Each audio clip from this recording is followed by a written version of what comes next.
Hi guys, and welcome back to my channel, Sonic Love. So in today's video, we're going to be doing an unboxing and first impressions of a late handheld that I'm actually reviewing and unboxing today, which is the GKD Mini. Now, I had my eye on this for quite a while, but I think the reasons why I got it so late is because when I first went to buy one, they were out of stock, and then obviously I was getting more consoles, and inevitably I just forgot about it.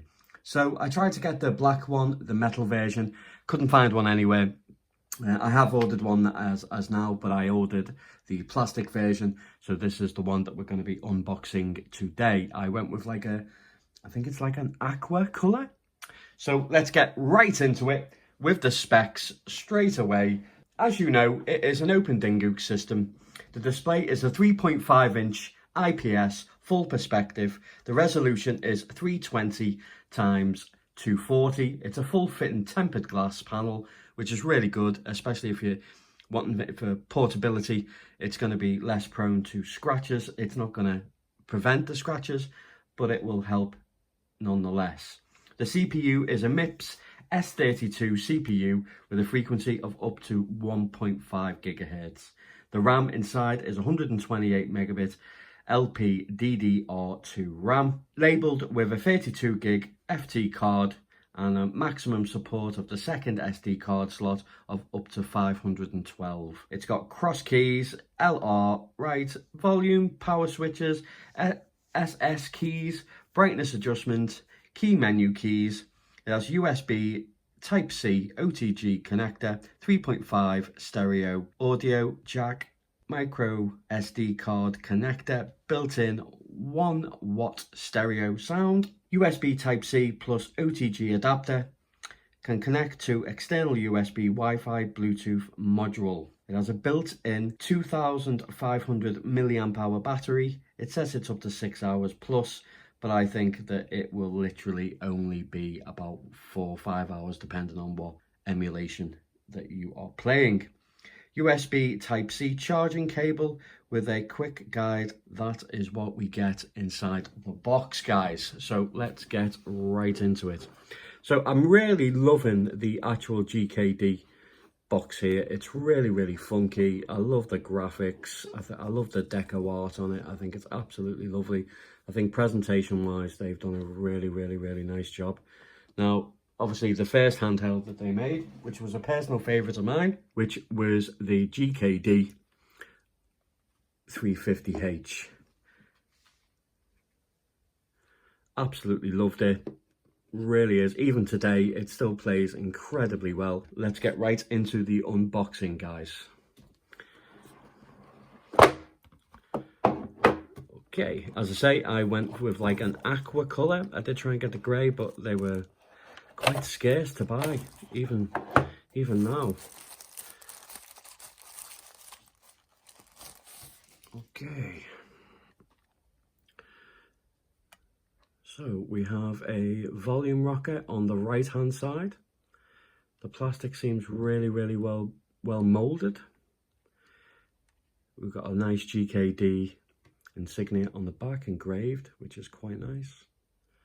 We have our LR buttons there. They feel really nice, clicky, not much travel, really nice. I think the angle is perfect as well. Let's have a little test of the fingers. Yep, that's really nice actually. Don't know if you can see that, but yeah, I can reach them quite perfectly. The D-pad feels nice. It sticks out quite a way, but still feels really nice. It has got a little bit of a concave. So we have a brightness button, a home button, start select. It's hard to see, I don't know if you can see, but it does say start select there. But it's very hard to see. Might be different on the metal version, who knows. But yeah, we got ABXY. They feel really nice. Very reminiscent of the Ambinic RG280V. If you want to know for a size comparison, ooh, here we go. So this has been my go-to for taking it on the go, just for the size, the portability. I haven't really missed the analog stick, and I just love this little device. It's been my go-to to take on the travels. Obviously, I'd like to see if this one is a little bit better. As you can see, the screen is considerably better. It is a 4:3 aspect ratio, 3.5 inch, so that is really, really cool. So on the left hand side we have the swap out buttons, SS buttons I think they're called. I think you can just program them to do whatever you want. We'll have to test when the game's on what they actually do, if they do anything at all. At the bottom we have our OTG and power. We have two speakers, stereo speakers, 3.5mm headphone jack. Yeah, I'm actually really liking the design, and it feels really, really comfy. At the top we have the on switch, and we also have two TFT card slots, one with an operating system and maybe some games on there, who knows. And I chose the 64 gig card version. I don't think there's anything on there, but I'll be adding stuff to that after the unboxing. So my first impressions is I really, really like it. As you can see, the screen is incredibly flat. It's not raised above. Can't really tell if the borders are quite big. They look a little bit big, quite thin actually in comparison. But again, just like the RG280V, the screen looks absolutely massive. Now take this away. Now the screen looks really, really big just because of the bezels being so thin around the unit itself, and it really helped with the smaller screen with the RG280V. But I really love this one. So what I'm going to do, guys, I'm going to turn it on now, see what the menu and operating system's like, and then I will, as always,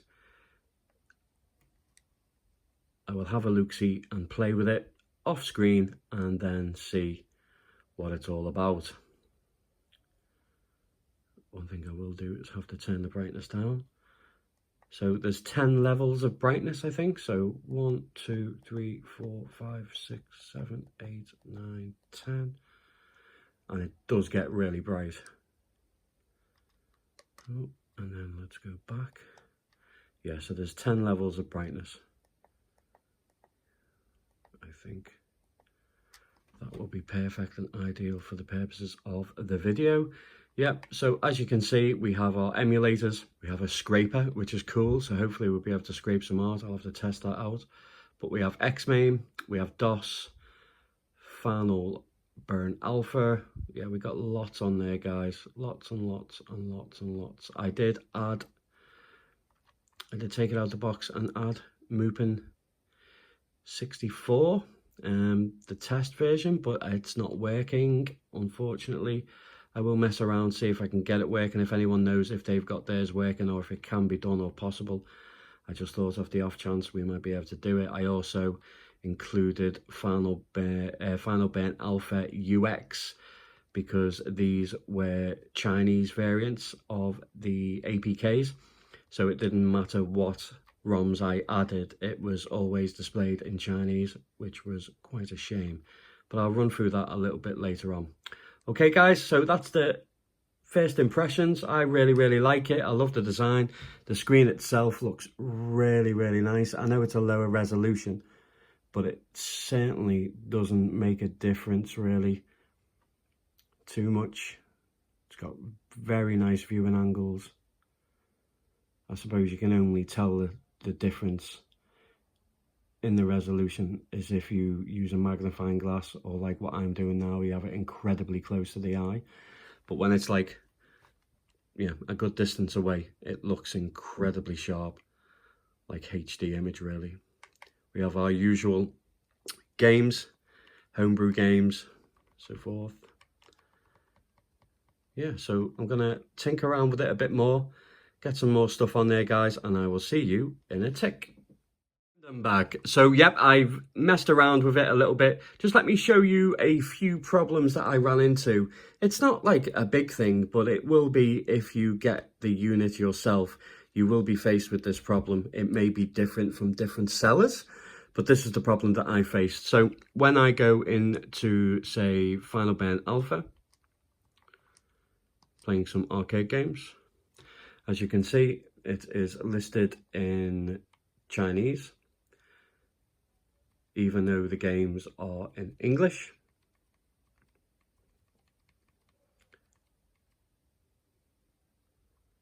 So as you can see, there's 2024 ROMs. But luckily I added the art to all my games, so I can definitely tell and distinguish what game I'm playing just by the image itself. There is an option to save a image for it if it doesn't have one, which is pretty handy. But I only know that just from the options. We've known what the options are, but you wouldn't, if you didn't know, then you wouldn't be able to understand it unless you knew Chinese. So what I had to do is I had to, just let me back out. So I had to use a old one that I had on the system, luckily, an APK. So I installed it. And as you'll see, I'll have those same listings of games, but now they are all in English, which is exactly what we want. So one thing that I really liked about this, guys, is it just felt really nice. Like the emulation was really good on arcade. Like, I don't know what it was, but it was like the sound was perfect and the emulation was perfect also. And it seems to be like that with a lot of emulators. I test so many games, guys, that I also notice sometimes that sounds don't sound quite right, like sound effects, or also the music may be slightly off because I play them so much and so often. This was perfect, and I haven't run into anything that isn't perfect yet through emulation, through presentation of the games themselves. Really strange. I am absolutely loving it at the moment. So I'll do some gameplay. Let's kick things off with one of my favorites, which is Super Hang-On.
So I hope it comes across just how nice this looks.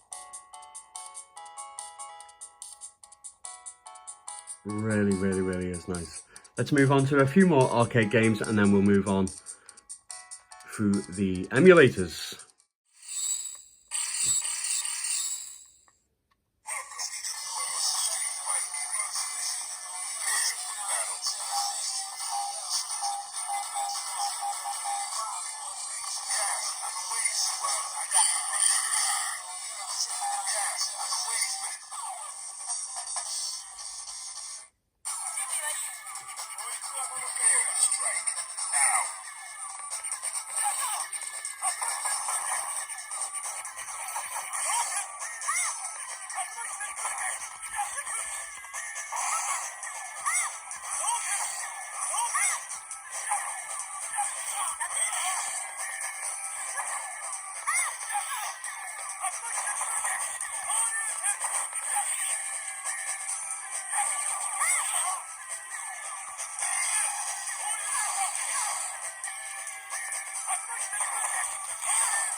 So as you can see, the moves were flying out there. It really is responsive and it plays really, really well. I'm really impressed with it so far, guys. Let's do one more game and then we'll move on to a different emulator. So just before we move on to another emulator, guys, I just want to show you another problem that I faced as well with the Final Burn Neo emulator that actually comes with it, which is stock. So any games like Afterburner or any racing type of game, it didn't have a input where you could use a directional pad. Now, when you change the keypad function, it only allows you to swap out the buttons. It doesn't allow you to swap out the actual the D-pad itself. So when I swapped it over to the English version of the Final Burn Alpha, it was actually already set for the direction buttons. So just let me show you. So let's go to Turbo Outrun.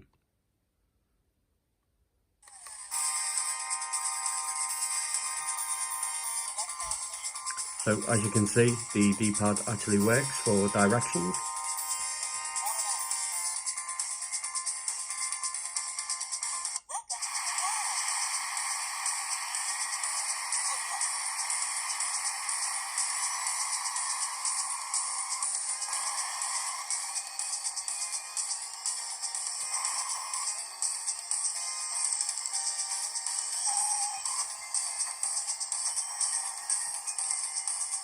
Arcade actually performs that well, guys. It actually performs better than what I've seen on any of the other devices that I've had so far. It plays like a dream.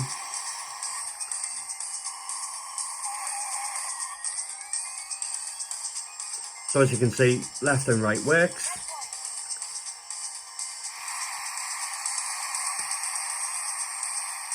And it looks absolutely lovely. Emulation is smooth. It's just such a joy to play on here.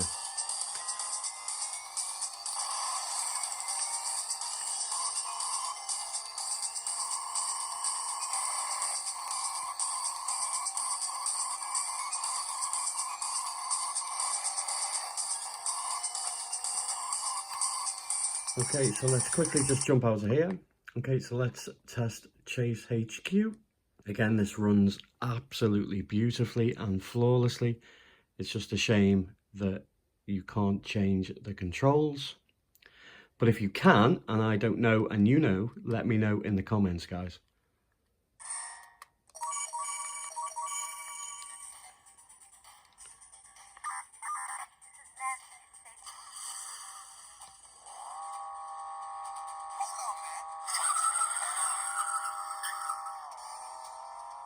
Just look how smooth it's running. It runs really well.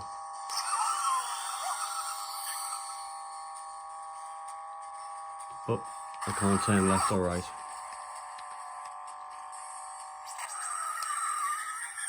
Sadly.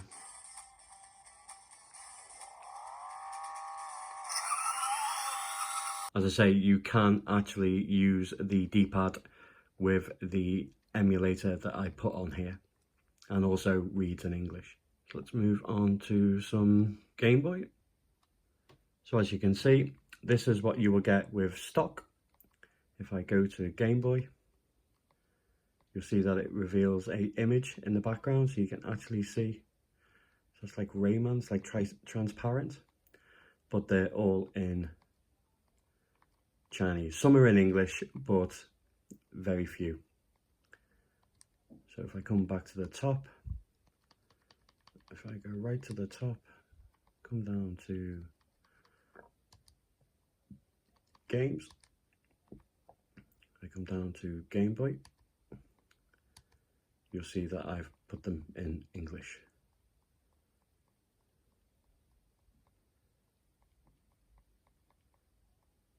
Let's choose a great game, one of my favorites. And again, it looks absolutely lovely.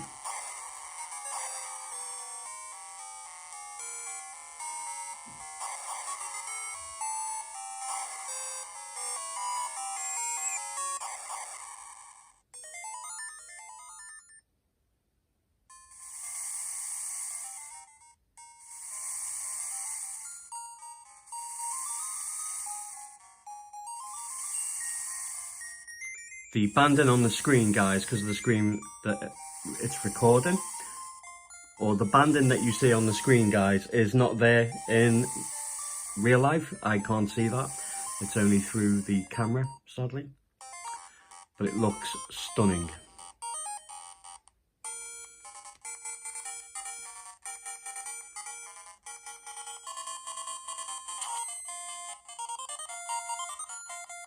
Text looks lovely. It's just, yeah, it's such a joy.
Stunning, guys.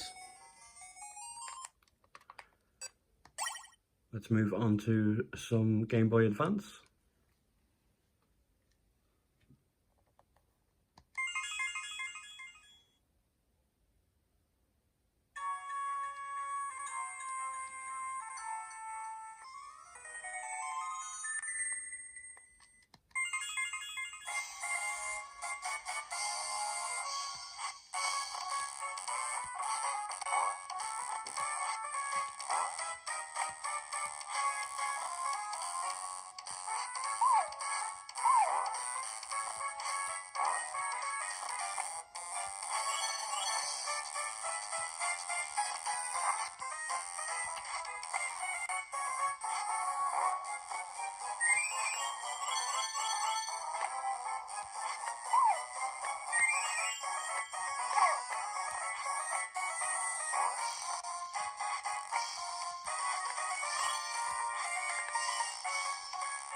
Really nice, guys. There is a filter on there as well. Okay, let's jump on to some Mega Drive.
Let's move on to some SNES.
Looks and plays amazing, guys.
Okay, let's move on to some 32X.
Okay, let's move on to some PlayStation.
Street Fighter EX2 Plus.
Okay guys, so not only can you emulate right the way up to PS1, as I say, it really is a joy, an absolute joy. I was a bit skeptical of it really, but this has changed my mind. I absolutely love it. I think it's incredible. It's definitely going to take over as my go-to handheld system on the go. I'm going to take this absolutely bloody everywhere with me. I can't wait for the metal version. I will do a video on that. If you want me to do in-depth gameplay of the emulators, and obviously I couldn't go through all the systems, otherwise the video would be incredibly long. So if your Master System plays really well, NES plays really, really well, Open Board plays really well, DOS Games plays really, really well, Atari Lynx plays really well, Main plays really well, Neo Geo plays fantastically well. I've got nothing too much to say about this really, bar I wish somebody or if anybody out there can get Moving 64 Alpha to work. That would be absolutely incredible. Or if anyone knows of it actually working, that would be unbelievable. So not only is it an emulation, but also it is an MP3 player and also a movie player as well. So I did add a film trailer just to show you guys. Which is pretty cool if you want to put on movies. As I say, you can go up to a 512 gig card, so you could put a few movies on there or series if you wanted to.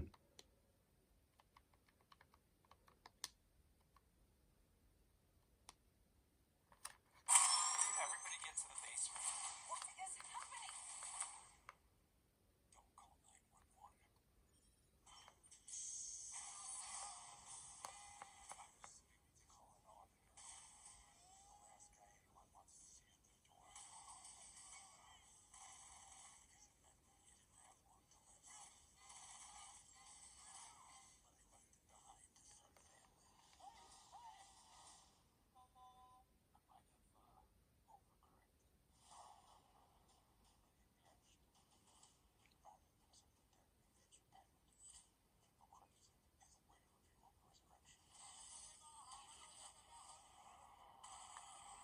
As you can see, it's not too bad at all.